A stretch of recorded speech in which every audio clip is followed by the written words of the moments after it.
शिमला में भारी बारिश के कारण लैंडस्लाइड की घटनाएं बढ़ गई हैं। भुट्टा कुफर माठू कॉलोनी में एक 5 मंजिला भवन ढह गया, जिसका वीडियो भी सामने आया है।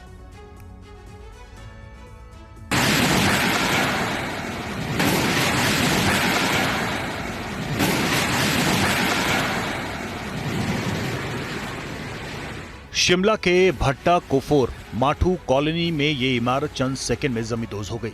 किसी खिलौने की तरह भरभराकर ढह गई इमारत 5 मंजिला थी। हालांकि खतरे को देखते हुए इस इमारत को रात में ही प्रशासन ने खाली करा लिया था, जो आज सुबह मिट्टी और मलबे के ढेर में तब्दील हो गई। बताया जा रहा है कि 4 लेन निर्माण के चलते भवन के नीचे बड़ी बड़ी दरारें आ गई थी और आज सुबह ये भवन गिर गया। वहीं इसके साथ लगते दूसरे घरों को भी खतरा पैदा हो गया। इसकी वजह से लोग काफी डरे हुए हैं। लोग अपने घरों को खाली कर रहे हैं कि भाई इसको जो है देखा जाए जहां ये बिल्डिंग गिरी है। वहीं शिमला में रामपुर में बादल फटने की घटना सामने आई है, जिससे इस इलाके में भारी नुकसान पहुंचा है। एक मकान भी पूरी तरह से तबाह हो गया है। बादल फटने के बाद ये मकान मलबे में तब्दील हो गया। साथ ही कई पशु के बहने की भी खबर है। हिमाचल प्रदेश में पानी का रौद्र रूप देखने को मिल रहा है। भारी बारिश के बीच प्रशासन ने सतर्कता बढ़ा दी है। हिमाचल के मंडी में ब्यास नदी उफान पर है। नदी के जल स्तर में लगातार इजाफा हो रहा है। तस्वीरें प्राचीन पंचवक्त मंदिर की हैं, जहां ब्यास नदी का पानी विकराल रूप धारण करता नजर आ रहा है। मंदिर परिसर तक ब्यास नदी के पानी ने दस्तक दे दी है। दरअसल हिमाचल प्रदेश में लगातार हो रही मूसलाधार बारिश की वजह से चारों तरफ तबाही और जल प्रलय जैसा मंजर दिख रहा है। लेकिन चारों तरफ मचे हाहाकार और बाढ़ के बीच मंडी जिला का ऐतिहासिक पंचवक्त मंदिर भारत की समृद्ध सांस्कृतिक विरासत के रूप में खड़ा है। भगवान शिव को समर्पित पंचवक्त मंदिर त्रिलोकीनाथ मंदिर के नाम से भी जाना जाता है। मंदिर के पास उफान को देखते हुए प्रशासन पूरी तरह अलर्ट है। लोगों को पानी से दूर रहने की चेतावनी दी गई है। वहीं इस जगह पर चौकसी भी बढ़ा दी गई है। पानी का किसी भी टाइम जल स्तर बढ़ सकता है, तो लोग यहाँ फोटो ले रहे हैं तो नहीं लेनी चाहिए, ताकि कभी भी आजकल बदल फट रहे हैं, कोई पता नहीं लगता किस टाइम क्या हो जाए। पिछले 2023 में जो बाढ़ आई थी, तो आप देखते पुल बिल्कुल हमारा चला गया था। ये जो पंचवक्त महादेव के पास पुल है, तो मैं अब तो प्रार्थना कर सकते हैं भगवान से कि इस बार वैसी बारिश ना करें।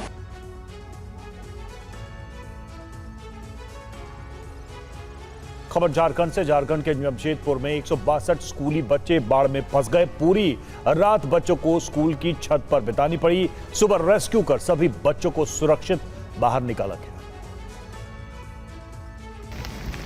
तस्वीरें काफी डरावनी है। एक तरफ पानी का सैलाब, दूसरी तरफ 162 मासूम बच्चे और सिर्फ एक रस्सी का सहारा। देखिए कैसे बच्चों को एक साथ लाइन में खड़ा कर रस्सी के सहारे तेज बहाव के बीच पानी से बाहर निकाला गया। एक छोटी सी गलती कई मासूमों की जान पर भारी पड़ सकती थी, लेकिन गनीमत रही कि सभी बच्चों को पानी से बाहर निकाल लिया गया। दरअसल पुलिस को सूचना मिली कि लवकुश आवासीय विद्यालय के परिसर में पानी भरने के कारण 162 बच्चे पानी में फंस गए हैं। चूंकि स्कूल की इमारत पानी में डूब गई थी, इसलिए शिक्षकों ने सभी छात्रों को छत पर भेज दिया, जहां उन्होंने रात बिताई। सुबह करीब 5:30 बजे सूचना मिलने पर पुलिस अधिकारी और दमकल की टीमें मौके पर पहुंची और ग्रामीणों की मदद से एक एक करके छात्रों को बचाया गया। बचाव अभियान के लिए नाव का इस्तेमाल किया गया और एनडीआरएफ की भी मदद ली गई। घंटों मशक्कत के बाद पुलिस टीम ने एनडीआरएफ की मदद से छात्रों को बचा लिया। बता दें कि झारखंड के कई जिलों में आज भारी बारिश की चेतावनी जारी की गई, जिसे देखते हुए प्रशासन अलर्ट है ताकि इस तरह की कोई घटना न हो।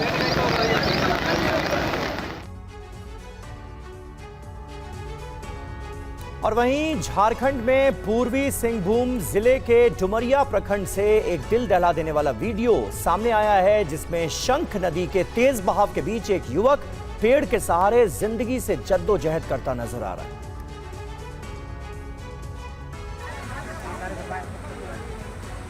युवक पेड़ पर नजर आ रहा है। नीचे बहाव इतना तेज है कि न तो कोई पानी में उतरने की हिम्मत कर रहा और न युवक कोई रिस्क लेना चाह रहा। युवक पेड़ के सहारे घंटों जिंदगी और मौत के बीच झूलता रहा, जिसके बाद स्थानीय लोगों ने घटना की सूचना पुलिस को दी। पुलिस ने स्थानीय लोगों की मदद से आखिरकार युवक को बचा लिया। युवक अपने दोस्तों के साथ शंख नदी में नहाने गया था। नहाने के दौरान अचानक नदी का जलस्तर बढ़ गया। बाकी युवक समय रहते पानी से निकल गए, लेकिन ये युवक पानी में फंस गया। पेड़ के सहारे घंटों लटका रहा। गनीमत रही कि युवक की जान बच गई, नहीं तो ये युवक बड़े हादसे का शिकार हो सकता था। दरअसल पूर्वी सिंहभूम के बहरागोड़ा में महज एक दिन में 300 मिलीमीटर से ज्यादा बारिश के बाद बाढ़ के हालात हो गए। पूर्वी सिंहभूम जिले की नदियां उफान पर हैं। वहीं मौसम विभाग ने अगले कुछ दिनों के लिए झारखंड के कई जिलों में भारी बारिश की चेतावनी जारी की है, जिसे देखते हुए प्रशासन पूरी तरह से अलर्ट है। लोगों को नदी किनारे नहीं जाने की सलाह दी गई है।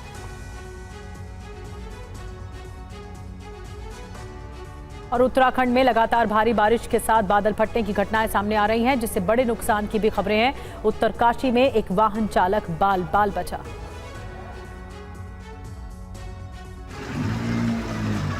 तस्वीरें उत्तराखंड के उत्तरकाशी की हैं, जहां एक कार चालक अनियंत्रित होकर नदी में जा गिरा।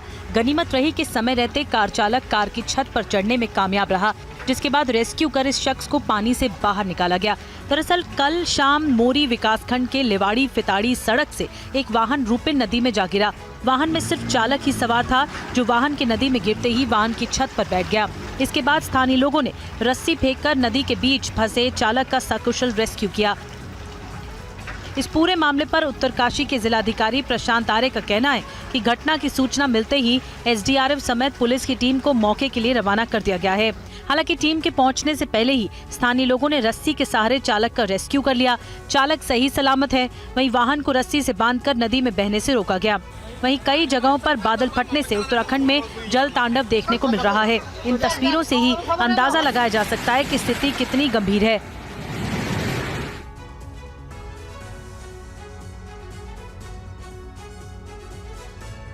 उत्तराखंड के रुद्रप्रयाग में बारिश की वजह से स्थिति काफी गंभीर हो गई है। वहीं भारी बारिश के बीच पीसीएस प्री परीक्षा देने जा रहे युवाओं का एक वीडियो सोशल मीडिया पर खूब वायरल हो रहा है। ये रास्ता बना तस्वीरें काफी डरावनी हैं। एक छोटी सी चूक भारी पड़ सकती है। एक तरफ पानी का उफान है, दूसरी तरफ ये युवक अपनी जान पर खेल रहे हैं।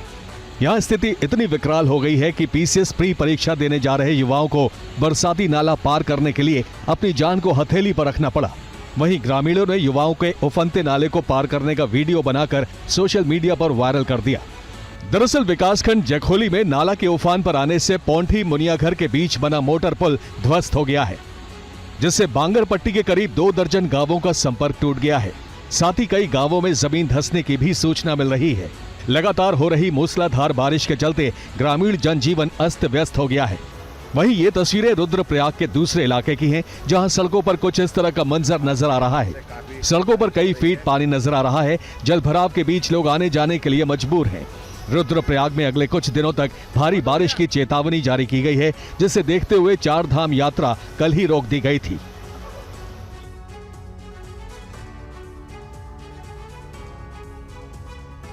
और हरियाणा के यमुनानगर में लगातार बारिश से नदियां उफान पर हैं और शहर में जल भराव हो गया है, जिससे लोगों को काफी परेशानियां हो रही हैं। वहीं ग्रामीण इलाकों में बारिश ने किसानों की टेंशन बढ़ा दी है। यमुनानगर की इन तस्वीरों को देखकर कहा जा सकता है कि यहाँ बाढ़ जैसे हालात हैं। नदी नाले उफान पर है, नदियों का पानी रिहायशी इलाकों तक आ चुका है।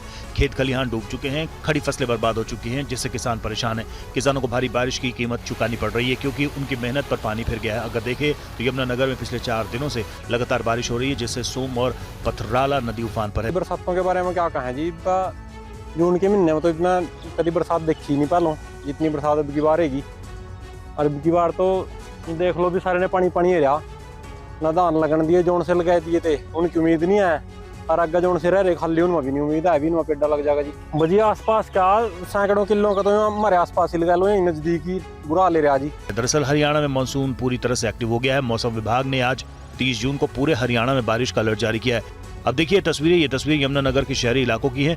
गैस सिलेंडर पानी में तैरता नजर आ रहा है, पानी घरों तक जा पहुंचा है, सड़कों पर कई फीट पानी नजर आ रहा है और इस पानी के बीच लोग अपने वाहन के साथ जूझे नजर आ रहे हैं।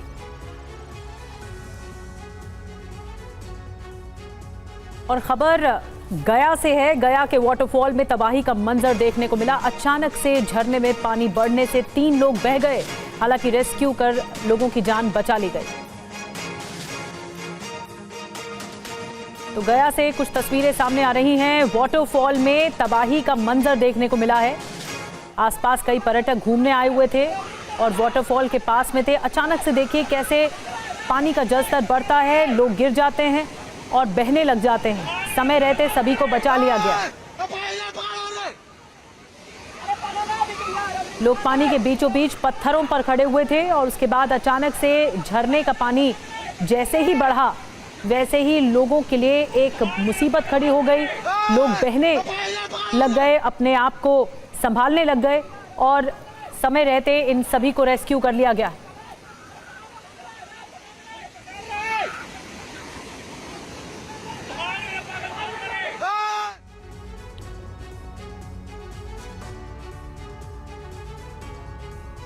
तेज बारिश के बाद मेरठ में एक बहुमंजिला मकान भरभरा कर गिर गया। मेरठ की पॉश कॉलोनी शास्त्री नगर के सेक्टर 9 में यह हादसा हुआ। वहीं बिजनौर में भारी बारिश ने लोगों की परेशानी बढ़ा दी।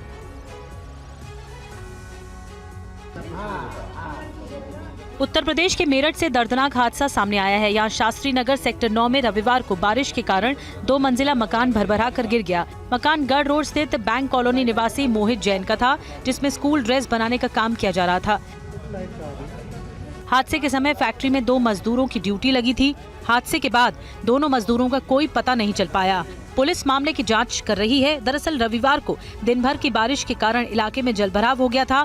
रात करीब 12 बजे अचानक मकान भरभरा कर गिर पड़ा, जिससे अफरा तफरी मच गई। मकान गिरने की तेज आवाज सुनकर आसपास के लोग घरों से बाहर निकल आए, जिसकी सूचना तुरंत पुलिस को दी गई। वहीं भारी बारिश ने बिजनौर में नगर पालिका के तमाम दावों की पोल खोल दी है। देखिए कैसे बिजनौर जलमग्न नजर आ रहा है। हर तरफ पानी ही पानी है। जलभराव के बीच लोगों को आने जाने में भारी परेशानी का सामना करना पड़ रहा है। आलम यह है कि बिजनौर के कई पौष इलाके से भी बदहाली की तस्वीरें सामने आई हैं।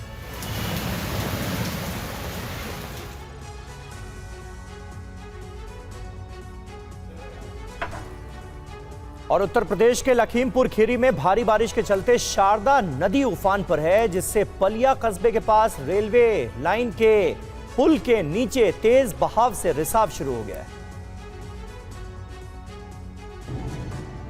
लखीमपुर खीरी में यह स्थिति रेलवे ट्रैक के लिए खतरा बन गई है और प्रशासन अलर्ट मोड पर आ गया है। रिसाव रोकने के लिए काफी संख्या में मजदूरों को लगाया गया है। बड़े बड़े बोल्डर डाले जा रहे हैं ताकि रेलवे ट्रैक तक पानी ना पहुंचे और कटाव पर कंट्रोल किया जा सके। दरअसल लखीमपुर खीरी में पहाड़ों पर हो रही मूसलाधार बारिश के कारण शारदा नदी उफान पर है और अब ये खतरा रेलवे ट्रैक तक जा पहुंचा है। पलिया कस्बे के पास Mailani Nanpara metre gauge railway line के पुल संख्या 97 के नीचे से शारदा नदी का पानी तेजी से रिसने लगा है। कुछ ही देर में इस रिसाव ने करीब 12 से 15 फीट गहरा गड्ढा बना दिया, जिससे पानी का बहाव और तेज हो गया। इस खतरे ने रेल प्रशासन की चिंता बढ़ा दी है। तत्काल प्रभाव से रेलवे और प्रशासन के अधिकारी मौके पर पहुंचे और पानी के रिसाव को रोकने के लिए युद्ध स्तर पर कार्य शुरू कर दिया गया। गौरतलब है कि पिछले साल भी इसी पुल के पास बाढ़ के दौरान ट्रैक कट गया था, जिससे पलिया कस्बा लगभग 3 महीने तक टापू की स्थिति में रहा था। उस दौरान लोगों को भारी परेशानियों का सामना करना पड़ा था और हजारों एकड़ में फैली किसानों की फसलें तबाह हो गई थी।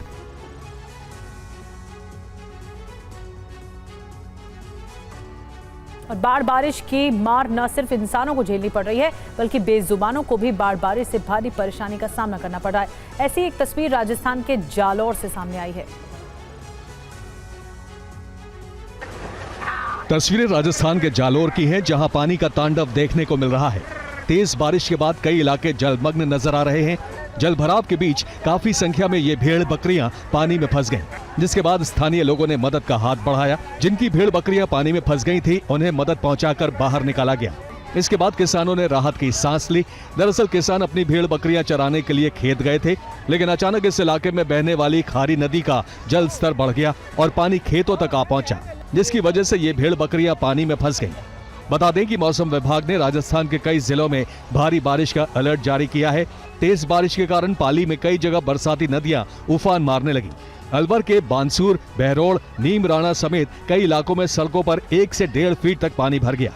कोटपुतली की फौजा वाली ढाणी में बिजली गिरने से एक युवक की मौत हो गई। वहीं सिरोही में भी बिजली गिरने से एक बच्चे की जान चली गई।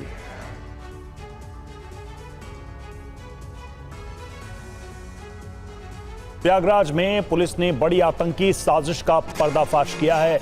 दलित नाबालिग लड़की का केरल में धर्म परिवर्तन कराया गया। लड़की को इस्लाम धर्म कबूल करवाकर आतंकी बनाने की साजिश की गई। पुलिस ने 2 लोगों को गिरफ्तार किया है। लड़की को बहला फुसलाकर पहले दिल्ली और फिर केरल ले जाया गया।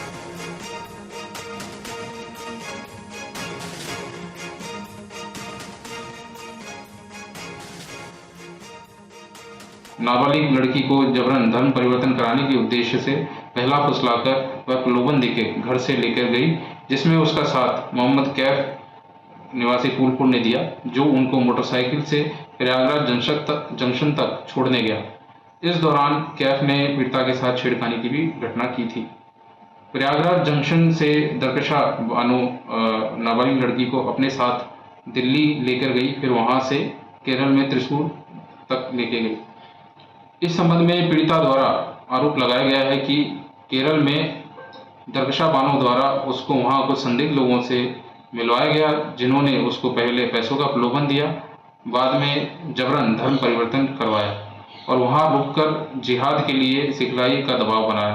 प्रथम दृष्टया यह विदित होता है कि आरोपी दरकशा बानो एक संगठित गिरोह के साथ शामिल है, जो गरीब एवं दलित लड़कियों को बहला फुसलाकर उनका ब्रेन वॉश करके धर्म परिवर्तन कराकर आतंकवादी देश विरोधी गतिविधियों में लिप्त कराने का कार्य करती है।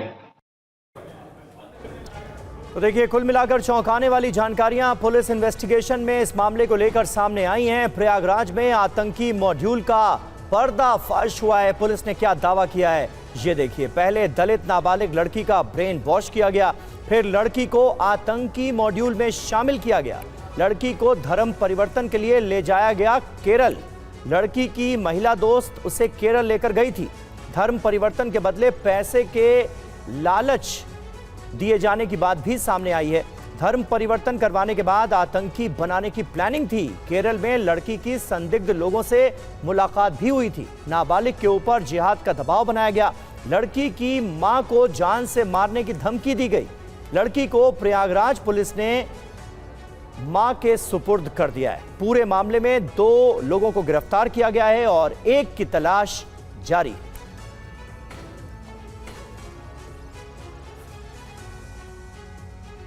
और TV9 के पास FIR की एक्सक्लूसिव कॉपी भी मौजूद है। आतंकी मॉड्यूल पर FIR कॉपी में बड़ा दावा किया गया है। केरल में लड़की के संदिग्ध लोगों से पहले मुलाकात कराई गई। धर्म परिवर्तन करवाने के बाद आतंकी बनाने की प्लानिंग थी। तो आतंकी बनाने से पहले ही भंडाफोड़ हो गया पूरे प्लान का। केरल में एक लड़की की संदिग्ध से मुलाकात भी हुई थी और उसके बाद इस FIR में लिखा है कि किस तरह से लड़की को दिल्ली से केरल पहुंचाया गया और प्लानिंग रची जा रही थी आतंकी बनाने की। ये कॉपी FIR की एक्सक्लूसिव तौर पर TV9 के पास मौजूद है और इसी में ये बड़ा खुलासा है। इसमें आरोप लगाए गए हैं कि एक बड़ा नेटवर्क चलाया जा रहा था जो नाबालिग लड़कियों को बहला फुसलाकर इस तरह केरल पहुंचाता था।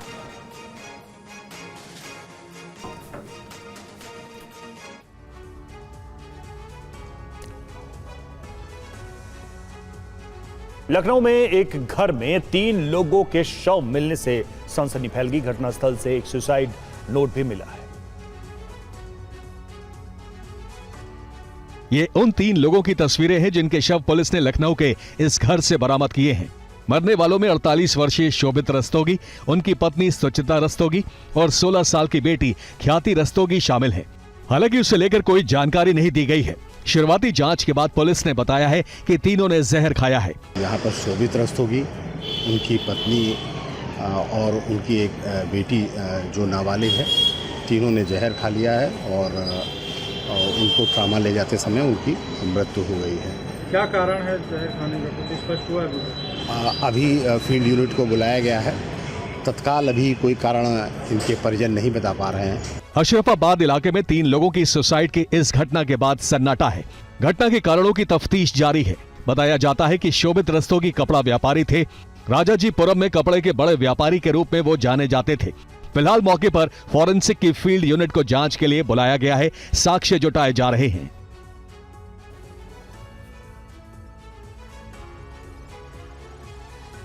और MP के मुरैना में एक पिता को मनचले लोगों ने केवल इसलिए पीटा क्योंकि उन्होंने अपनी बेटी से हो रही छेड़छाड़ का विरोध किया था। बीच सड़क पर एक पिता पिटता रहा और लोग तमाशबीन बने रहे। एक शख्स जमीन पर पड़ा है, लाचार, बेहाल, और 2 शख्स देखिए कैसे उसे पीट रहे हैं। एक लाठी से उस पर वार कर रहा है तो दूसरा पत्थर से मार रहा है। 1-2 बार नहीं बल्कि बार-बार ये पत्थर उठाकर उसे मार रहा है। सड़क पर पड़ा शख्स चीख रहा है, रहम की भीख मांग रहा है, लेकिन बदमाशों पर मानो सनक सवार है। एक तरफ लाठियां बरसा रहे हैं, दूसरी तरफ से पत्थर। चोट से पीड़ित शख्स करा रहा है बुरी तरह। इससे मारने पीटने के बाद दोनों भाग निकलते हैं। लेकिन हैरानी की बात है कि यहां लोग तमाशबीन बने रहे। सड़क किनारे मजमा लगा रहा, लेकिन किसी ने बदमाशों का विरोध तक नहीं किया। बदमाश अपने मंसूबे पूरे करने के बाद आराम से चलते बने। एमपी के मुरैना का ये वीडियो सोशल मीडिया पर वायरल है। बताया जा रहा है कि बैरियर चौराहे पर पंक्चर की दुकान चलाने वाले रामबरन कुशवाहा को 4 युवकों ने मारा पीटा। कुशवाहा ने बेटी की छेड़छाड़ की शिकायत की थी। छेड़छाड़ के विरोध के बाद रामबरन से मारपीट की गई। पिटाई में उसके पैर में गंभीर चोटें आई हैं और इसका इलाज जारी है। राजस्थान के दौसा में मेहंदीपुर बालाजी मंदिर में दर्शन के लिए आए भक्तों के साथ बाउंसर्स ने गुंडागर्दी की। भक्तों पर ताबड़तोड़ लाठियां बरसाई गई।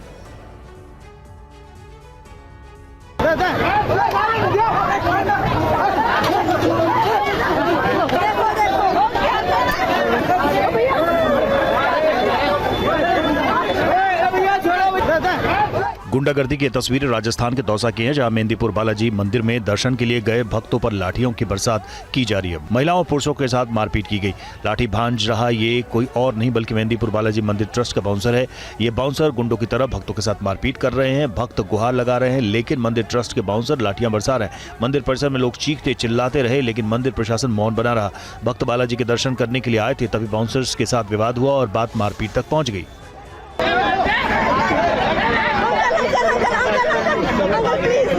भक्तों के साथ गुंडागर्दी के मामले में टोडा भीम थाने में मुकदमा दर्ज कर जांच शुरू कर दी गई है। अब तक 3 बाउंसर्स को पुलिस ने गिरफ्तार कर लिया है।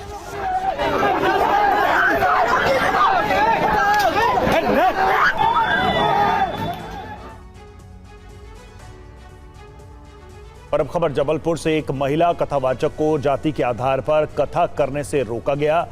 क्या है पूरा मामला, देखिए रिपोर्ट। मेरे साथ भी ऐसा ही हुआ था पिछले दिनों में, तो हमने भी कानून का सहारा लिया था। जो ओबीसी थी, SC ST सभी ने मिलकर के सपोर्ट किया और इस चीज़ का विरोध किया। जी, मेरे पापा जी वहाँ पर गए हुए थे, वहाँ से बुलाया गया था पापा जी को। तो वहाँ पर उन लोगों ने पापा जी को गालियाँ दी अभद्र तरीके से और धमकियाँ भी दे रहे थे कि हम मार देंगे अगर ये करेंगे वो करेंगे। ये हैं कथावाचक देविका। इन्हें भी जबलपुर में जातिगत आधार पर कथा करने से रोका गया था। कुछ लोगों ने ये कहकर विरोध किया कि देविका पटेल समाज से हैं, इसलिए कथा का मंच नहीं मिल सकता। दरअसल फरवरी 2025 में पनागर थाना के रैपुरा गांव में देविका पटेल की कथा आयोजित की गई थी, लेकिन कुछ लोगों ने विरोध किया। विरोध करने वालों ने कथावाचक के पिता से गाली गलौच और मारपीट की भी कोशिश की। विवाद बढ़ने के बाद ओबीसी महासंघ समेत अलग अलग संगठनों के विरोध के बाद प्रशासन ने पुलिस सुरक्षा में कथा करवाने की व्यवस्था की थी।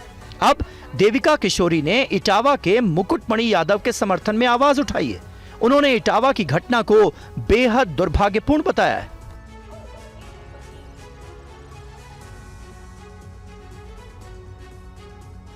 और ये विवाद तूल पकड़ता नजर आ रहा है। यूपी के बाद बिहार में भी पुजारी पर विवाद हुआ है। बिहार के मोतिहारी में ब्राह्मण पुजारियों के प्रवेश पर रोक लगा दी गई। आदापुर के टिकुलिया गांव में प्रवेश पर पाबंदी वाले पोस्टर चस्पा कर दिए गए हैं। गांव के बिजली के खंभों पर लिख दिया गया है कि इस गांव में ब्राह्मणों को पूजा कराना सख्त मना है।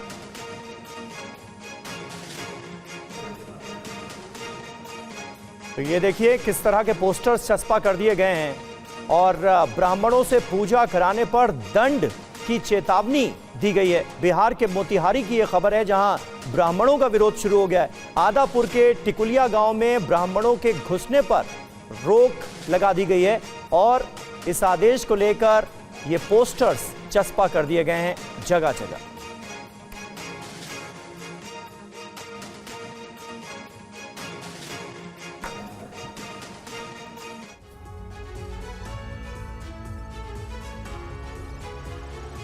और आपको बता दें कि बीजेपी की फैक्ट फाइंडिंग टीम कोलकाता पहुंच गई है। कोलकाता गैंगरेप की जांच के लिए ये टीम पहुंची है। कमेटी के सदस्य बीजेपी सांसद सत्यपाल सिंह ने कहा, घटनास्थल पर जाकर जांच करेंगे। अगर जाने से रोका तो इसका मतलब है ममता सरकार को छिपा रही है। हम तो जाकर के वहाँ पर देखेंगे, इसलिए नहीं दिया जाएगा। नहीं, जाने नहीं दिया जाएगा। इसका मतलब वो अपनी गलती छिपाना चाहते हैं, सच्चाई को छिपाना चाहते हैं, लोगों के सामने लाने चाहते हैं। और इसका मतलब देखो completely there is total breakdown on law and order machinery in Calcutta. हम पश्चिम बंगाल की बहन और बेटियों के साथ हैं। उनके साथ जो दुर्व्यवहार हो रहा है, हम इसका पूरी तरह से कंडम करते हैं। विक्टिम के घर आप जाएंगे? हम कोशिश करेंगे। और पुलिस किन से मिलना है आपको? जैसे मैंने कहा जहाँ पर हुआ है कॉलेज, लॉ कॉलेज का वो विजिट करेंगे। कॉलेज के जो अथॉरिटीज़ हैं उनसे हम लोग चर्चा करेंगे। जिन थाने में जिन्होंने अभी तक इन्वेस्टिगेशन किया उन पुलिस अधिकारियों से हम लोग चर्चा करने जाएंगे और पीड़ित और उनके परिजनों से मिलना चाहेंगे। देखिए, मेरे को जानकारी नहीं है क्या किया जाएगा, तो वो तो वहाँ जाके पता चलेगा और वहाँ जाके जैसे पता चलेगा मैं आपको सूचना करूँगी, क्योंकि आपको ये पता होना चाहिए कि आधिकारिक रूप से जो लोग उस इंस्टीट्यूशन को चलाने की जिम्मेवारी रखते हैं, उस संस्थान को चलाने के लिए बैठे हैं, वो लोग हमसे बात करेंगे तो हमारा सहयोगी उनको मिलेगा। हम उनको बताएंगे कि किधर किधर कार्रवाई करनी है, क्योंकि हम सब अपने अपने विषयों के एक्सपर्ट्स हैं। कोई हम ऐसे लोग नहीं है जिनको जानकारी नहीं है, जो कानून नहीं समझते या नहीं जानते। बीजेपी ने उस बेटी के इंसाफ के लिए मार्च निकाला जिसे 25 मार्च को कथित तौर पर कोलकाता में गैंगरेप का शिकार बनाया गया। नेता प्रतिपक्ष शुभेंदु अधिकारी के साथ कार्यकर्ताओं ने बेटियों के इंसाफ की मांग को लेकर पैदल मार्च किया। इस मामले को लेकर बीजेपी ने 4 सदस्यों सतपाल सिंह, मीनाक्षी लेखी, विप्लव कुमार देव और मनन कुमार मिश्रा की टीम बनाई है। ये फैक्ट फाइंडिंग पैनल कोलकाता के दौरे पर है। देखिए, फैक्चुअल जाँच होगी कि एक व्यक्ति जिसके ऊपर इतना सब पहले से वो आपराधिक घटनाओं में सम्मिलित रहा है और ऐसे में उसको इतने लंबे समय तक कैसे उस यूनिवर्सिटी कॉलेज में जाने दिया। बीजेपी ने मामले को लेकर राज्य सरकार पर आरोप लगाया है। आरोपियों का संबंध टीएमसी से है। मुख्य आरोपी मनोजीत मिश्र का सीधा संबंध टीएमसी और उसके नेताओं के साथ है। मनोजीत मिश्रा टीएमसी छात्र संघ का सचिव बताया जाता है। बीजेपी ने आरोप लगाया कि मनोजीत के साथ आरोपी जय अहमद और प्रमित मुखर्जी को भी बचाया जा रहा है। इस मामले पर टीएमसी भी 2 भागों में बटी हुई दिख रही है। टीएमसी का कहना है कि बलात्कारी से हमारा कुछ लेना देना नहीं है।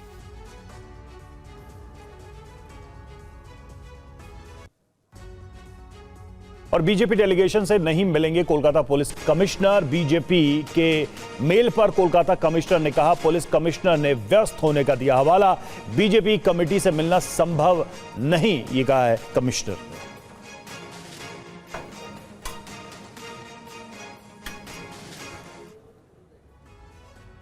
और अहम खबर आ रही है, सिंधु जल संधि पर जनता के बीच जाएगी सरकार। संधि रद्द करने पर मोदी सरकार का आउटरीच कार्यक्रम।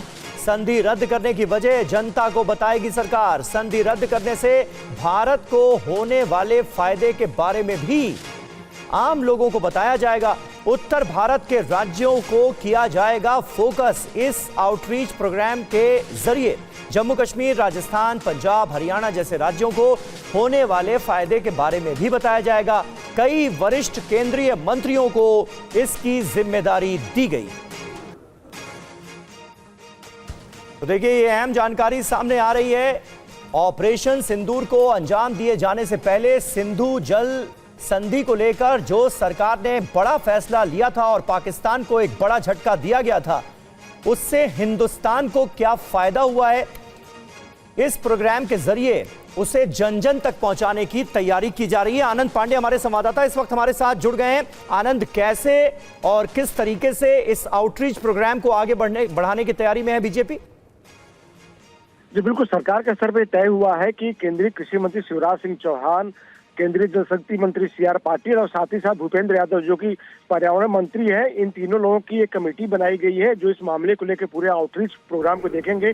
मकसद ये है कि जिस तरह से भारत के हिस्से का पानी पाकिस्तान जाता था, तो ऐसे में सिंधु जल समझौते को स्थगित करके भारत सरकार ने किस तरह से भारत के हित में कदम उठाया और साथ ही साथ कैसे उस पानी का बेहतर इस्तेमाल उन राज्यों के लिए हो सकेगा जहां पे पानी की किल्लत है और जिन राज्यों के पास से नदियां पाकिस्तान को होकर जाती हैं, उसमें राजस्थान है, हरियाणा है, पंजाब है और जो उत्तर प्रदेश का कुछ हिस्सा है, कैसे उस पानी का बेहतर इस्तेमाल होगा और कैसे इस रास्ते पे डैम बनाकर जल के जो पानी का जो बहाव है डैम बनाकर कैसे उसे बिजली का उत्पादन किया जाएगा, ये तमाम बातें जो क्या क्या फायदे होने वाले हैं, ये मंत्री जो है तमाम जो है इन राज्यों के किसानों को बताएंगे, वहाँ के आम लोगों को बताएंगे और साथ ही साथ ये भी बताया जाएगा कि जब 1960 में ये समझौता हुआ तो किस तरह से तब जो कांग्रेस की सरकार थी उसने इस समझौते में भारत के हितों की अनदेखी की थी और भारत के जो किसान है, आम लोग हैं, उनके साथ अन्याय किया था। न सिर्फ भारत का हिस्से का पानी जो है इस संधि के माध्यम से पाकिस्तान को दिया गया, बल्कि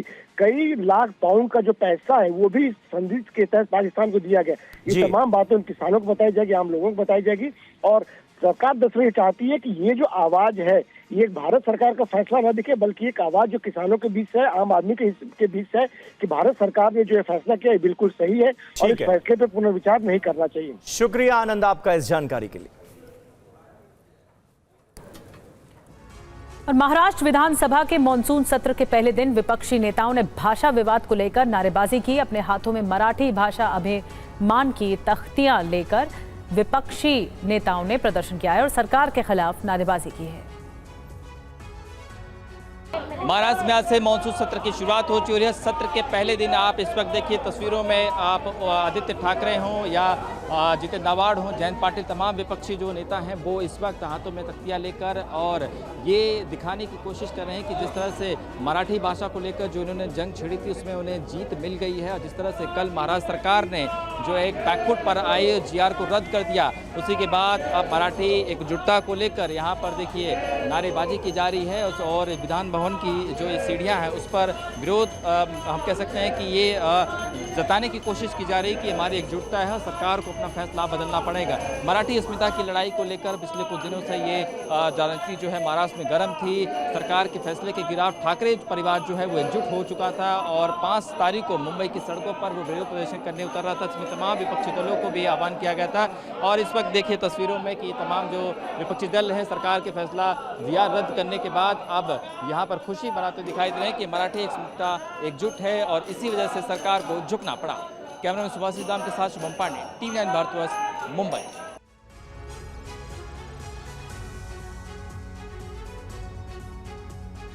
महाराष्ट्र में आज से मानसून सत्र की शुरुआत हो चुकी है। सत्र की शुरुआत से एक दिन पहले ही महाराष्ट्र सरकार ने स्कूलों में हिंदी भाषा लागू करने वाले GR को रद्द कर दिया है। इस मामले में महाराष्ट्र सरकार में मंत्री दीपक केसरकर से TV9 संवाददाता शुभम पांडे ने बात की। जिस तरीके से महाराष्ट्र सरकार अपना फैसला जो पलटा है, विपक्ष कर रहा है हमारी बहुत बड़ी जीत हुई है। देखिए एक ऐसा है कि 5वीं, 6ठी और 7वीं में हिंदी तो कंपलसरी पहले से था, 71 से था। एक पॉलिटिकल इशू बनाया गया है जिसके कारण बहुत सारे मिसअंडरस्टैंडिंग हो गए, इसीलिए CM साहब ने कमेटी अपॉइंट की है। इसका मतलब साफ है कि कुछ भी उसमें बुरा नहीं है कि और कुछ भी एक विपक्ष की जीत है या सत्ताधारियों की हार है, ऐसा कुछ नहीं है। ये तो न्यू एजुकेशन पॉलिसी आ गई है, उसके हिसाब से 6वीं से ऑप्शन देना पड़ता है बच्चों को, आपको कौन सा लैंग्वेज अडॉप्ट करना है।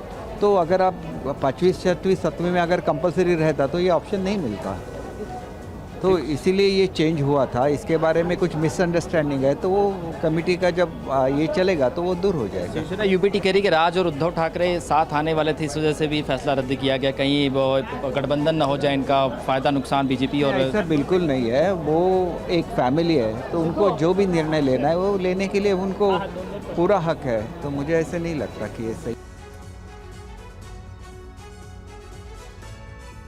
और महाराष्ट्र के स्कूलों में हिंदी भाषा लागू करने वाले GR को रद्द करने के फैसले को विपक्षी नेता अपनी जीत मान रहे हैं। इस बारे में TV9 संवाददाता शुभम पांडे ने NCP शरद गुट के नेता रोहित पवार से बात की। NCP नेता रोहित पवार इस वक्त हमारे साथ बातचीत करने के लिए मौजूद है। रोहित जी, जिस तरह से कल महाराष्ट्र सरकार बैकफुट पे आई है, क्या एक बड़ी जीत हम कह सकते हैं कि विपक्ष की हुई है? ये मराठी लोगों की महाराष्ट्र की जीत है, ऐसे हम सबको लगता है। उद्धव ठाकरे जी, राज ठाकरे जी जब साथ में आ रहे थे, क्योंकि हमारी परंपरा अगर आप देखो महाराष्ट्र और भारत की जो परंपरा है कि फैमिलीज इकट्ठा रहनी चाहिए, इकट्ठा रहते हुए लोगों के हित का काम करना चाहिए। उस तरीके के 2 फैमिलीज कल इकट्ठा, मैं 5 तारीख को इकट्ठा आने वाली थी और उसका स्वागत लोगों ने किया। लोगों ने भी बहुत ज़बरदस्त सपोर्ट ये दोनों परिवार को वहाँ पे दी थी, हमारे पक्षों ने भी उनको सपोर्ट दी थी। तो ये जो सपोर्ट बहुत ज़्यादा बढ़ते जा रहा था, उसको देखते हुए उसको डरते हुए सरकार को ये जो GR था वो GR पीछे लेना पड़ा। देखो हमारा वही कहना है कि जो बीजेपी निर्णय ले रही है वो ऊपर से निर्णय लिया जाता है, दिल्ली से यहाँ पे इम्प्लीमेंट किया जाता है।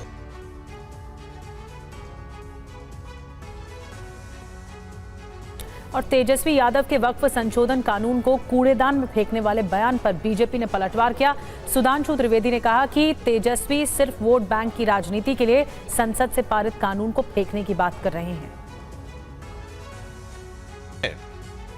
एक नहीं आधा दर्जन हाई कोर्ट के जजमेंट बहुत स्पष्ट रूप से इलाहाबाद हाई कोर्ट और कलकत्ता हाई कोर्ट के जजमेंट उनके पक्ष में है। इसका अर्थ यह हुआ कि न संसद का सम्मान न न्यायपालिका का सम्मान, वोट बैंक की चाहत में जो कुछ बोला गया है तेजस्वी यादव और इंडी गठबंधन के अन्य नेताओं के द्वारा, उससे साफ है सियासत के तराजू पर तौलकर संविधान का सम्मान कितना करना है और कितना कूड़ेदान में फेंकना है वो तय किया था। 50 साल बाद उसी पटना के उसी गांधी मैदान पे वो, परंतु भारतीय जनता पार्टी और एनडीए गठबंधन इस बात के लिए कृत संकल्पित है कि हम बाबा साहब अंबेडकर के संविधान को, उसके किसी भी प्रावधान को कोई कूड़ेदान में फेंकना चाहेगा तो हम उसे नहीं होने देंगे। और मैं यह भी स्पष्ट करना चाहता हूं, जो बात पहले भी कही जा चुकी है, वक्फ बोर्ड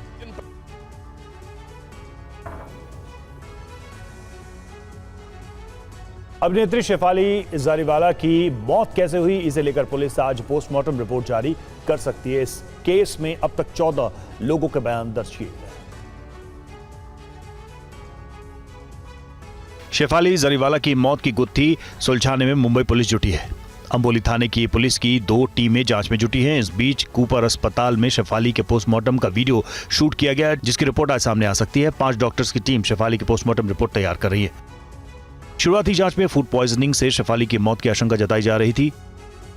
वहीं बीपी डाउन होने, कार्डियक अरेस्ट और हेवी गैस्ट्रिक होने से मौत के कारण को बताया जा रहा है। पुलिस सूत्रों से मिली जानकारी के मुताबिक शेफाली पिछले 8 साल से किन किन डॉक्टर से मिली, कौन कौन सी दवाएं उन्हें प्रिस्क्राइब की गई और बिना प्रिस्क्रिप्शन के शेफाली ने कौन सी दवाएं खुद ली हैं, इन तमाम बातों की जांच की जा रही है। शेफाली की मौत के कारणों की पड़ताल के दौरान पुलिस ने 7 सीसीटीवी फुटेज भी जब्त किए हैं। कुल 14 लोगों के बयान दर्ज किए हैं। शेफाली और उनका परिवार जिन मेडिकल स्टोर से मेडिसिन मंगाया करता था, उन स्टोर्स के फार्मासिस्ट का भी बयान पुलिस ले रही।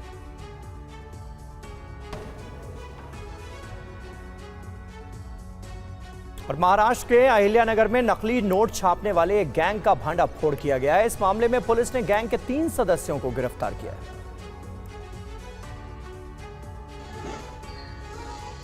नोटों की ये गड्डियां देखिए, 5-500 के नोटों की 1-2 गड्डियां नहीं, सैकड़ों गड्डियां हैं।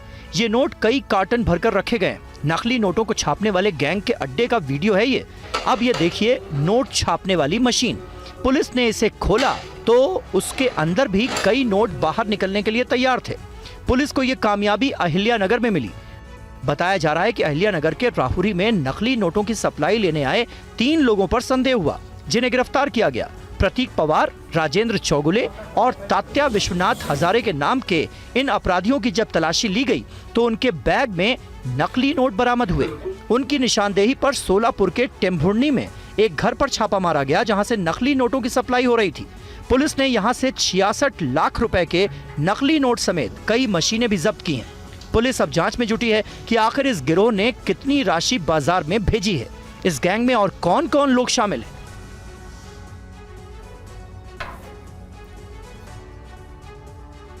और कानपुर के ग्रीन पार्क स्टेडियम में एक मैच के दौरान सुरक्षा व्यवस्था को लेकर बीजेपी एमएलसी अरुण पाठक और आईपीएस अधिकारी अंजलि विश्वकर्मा के बीच तीखी बहस हो गई।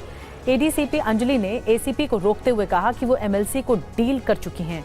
इसके बाद पूरा हंगामा हो गया। पूरा मामला क्या है, देखिए इस रिपोर्ट में। डील क्या किया है? डील क्या किया है? मैडम डील क्या मुझसे? क्या डील किया? क्या डील किया? मैडम करके चले आए, फिर आप नीचे उतर के आ गए, आप पीछे लगा। डील क्या किया? आपने कहा डील सब बोला। डील बोलिए। डील क्या किया?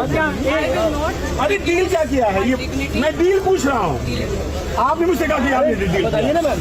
अरे क्या डील? तो वहाँ उतर के चले आप फिर तो मैं क्या डील किया? जा रहे क्यों जाऊँ भाई? आप कह रहे नहीं हो ना। कौन है आप? वो तो मैं पूछ सकता हूँ क्या डील किया? मैं पूछ सकता हूँ क्या डील किया? क्या होता है? अंदर होता है डील मैंने क्या होता है? आप लोग नहीं, मैं जो कह रहा हूँ आपसे अपनी तरह रखिए। हमसे क्या डील कर चुके होंगे आप भाई? हमसे क्या डील क्या होगा? क्या हमें बताइए? आपने क्या डील किया मुझसे? क्या डील किया? डील क्या किया? क्या डील किया? क्या डील किया?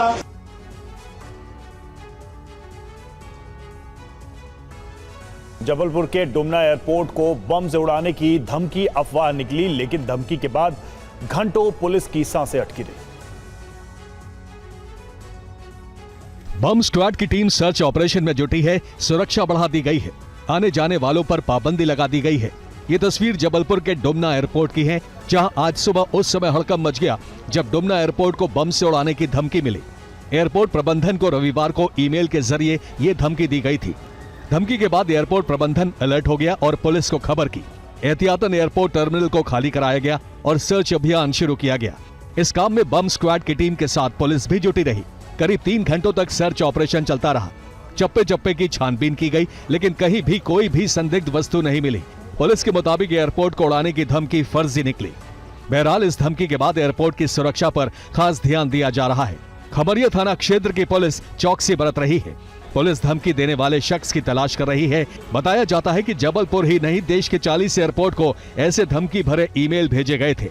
शक जताया जा रहा है कि ये साइबर अटैक की साजिश का भी मामला हो सकता है।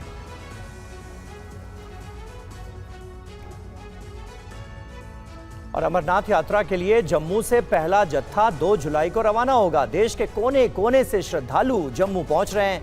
ऑफलाइन रजिस्ट्रेशन के लिए श्रद्धालुओं की भीड़ लगी हुई है। आइए देखते हैं अंकित भट्ट की ये रिपोर्ट। बाबा बर्फानी की यात्रा 3 जुलाई से शुरू होने जा रही है। 2 जुलाई को जम्मू से अमरनाथ यात्रा का पहला जत्था रवाना किया जाएगा। वहीं ऑनलाइन रजिस्ट्रेशन जो है वो हो चुकी है, लेकिन जिन लोगों ने करंट रजिस्ट्रेशन करवानी है उनको जम्मू के वैष्णवी धाम पहुंचना है और अलग अलग प्रशासन की तरफ से व्यवस्थाएं जो हैं वो यहाँ पर की गई हैं। लेकिन हजारों की तादाद में लोग यहाँ पर पहुँच रहे हैं ताकि वो अपनी रजिस्ट्रेशन करवा सके। कहाँ से आए आप? गुना एमपी। कहाँ से? गुना एमपी। ये बताइए कितनी देर से आप लाइन में खड़े हैं? 3 बजे से सुबह। 3 बजे से अभी तक नाम नहीं आया? नहीं आया। पहली बार बाबा के दर्शन करने के? हाँ, और क्या। कितने एक्साइटेड है आप लोग? बहुत ज्यादा एक्साइटेड है, लेकिन सुबह 5 बजे से खड़े हैं, अभी तक कोई नंबर नहीं। कोई डर कोई खौफ तो नहीं है? हम मुरादाबाद से आए और भैया बहुत देर से खड़े हैं, लोग लाइन बना के आगे जा रहे हैं, हमें धक्का दे देकर पीछे। कहाँ से आया? झारखंड से। कोई डर कोई खौफ? कुछ नहीं है। पहली बार यात्रा करेंगे? हाँ, पहली बार। खुशी है आपको? बहुत ज्यादा।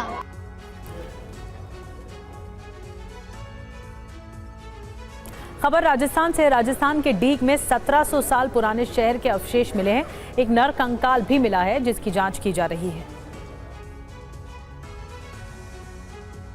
ये 1-2 नहीं बल्कि 5 सभ्यता की तस्वीरें हैं। राजस्थान के डीग में खुदाई के दौरान कई धातुएं, मिट्टी के खंभों से बनी इमारतें, परतदार दीवारों वाली खंदकें, भट्टियां और लोहे तांबे की बनी वस्तुएं मिली हैं। एएसआई को खुदाई के दौरान यहाँ कई भट्टियां मिली हैं, जिससे पता चलता है कि यहाँ के लोग उस दौर में धातु विज्ञान में कितने माहिर थे। खुदाई में 15 यज्ञ कुंड, शक्ति पूजा के लिए बनाए गए पवित्र टैंक, शिव पार्वती की टेराकोटा मूर्तियां भी मिली हैं, जो 1000 ईसा पूर्व से भी पुरानी बताई जाती हैं। 4 अधपकी मोहरे भी मिली हैं। जानकारों की माने तो पूरी की पूरी नगरीय सभ्यता यहाँ बोल रही है। एएसआई ने जमीन के अंदर करीब 23 मीटर की गहरी खुदाई की, जहां एक प्राचीन नदी के पैलियो चैनल का पता चला। कई इतिहासकार इसे ऋग्वेद की पौराणिक सरस्वती नदी से जोड़कर देख रहे हैं। सबसे निचले स्तर पर सूखी हुई नदी के चैनल की भी जांच की जा रही है। साइट पर टीम को एक नर कंकाल भी मिला है। रिसर्च के लिए इसे बनारस हिंदू विश्वविद्यालय भेजा गया है। एएसआई ने पिछले साल भी अप्रैल और मई में खोज के दौरान 3500 ईसा पूर्व से 1000 ईसा पूर्व तक की बस्तियों के निशान पाए थे।